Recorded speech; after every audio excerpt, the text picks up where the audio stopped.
شداد بن اوس رضی اللہ عنہ نے بیان کیا اور ان سے رسول اللہ صلی اللہ علیہ وسلم نے کہ سید الاستغفار مغفرت مانگنے کے سب کلمات کا سردار یہ ہے کہ یوں کہے: اے اللہ، تو میرا رب ہے، تیرے سوا کوئی معبود نہیں، تو نے ہی مجھے پیدا کیا اور میں تیرا ہی بندہ ہوں۔ میں اپنے طاقت کے مطابق تجھ سے کیے ہوئے عہد اور وعدے پر قائم ہوں۔ ان بری حرکتوں کے عذاب سے جو میں نے کی ہیں تیری پناہ مانگتا ہوں۔ مجھ پر نعمتیں تیری ہیں، اس کا اقرار کرتا ہوں۔ میری مغفرت کر دے کہ تیرے سوا اور کوئی بھی گناہ نہیں معاف کرتا۔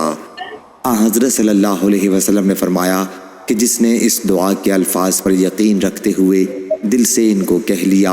اور اسی دن اس کا انتقال ہو گیا شام ہونے سے پہلے، تو وہ جنتی ہے، اور جس نے اس دعا کے الفاظ پر یقین رکھتے ہوئے رات میں ان کو پڑھ لیا اور پھر اس کا صبح ہونے سے پہلے انتقال ہو گیا تو وہ جنتی ہے۔ اللهم أنت ربي لا إله إلا أنت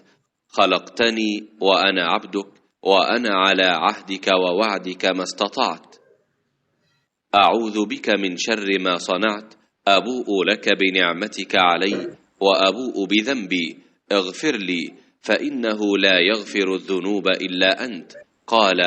من قالها من النهار موقنا بها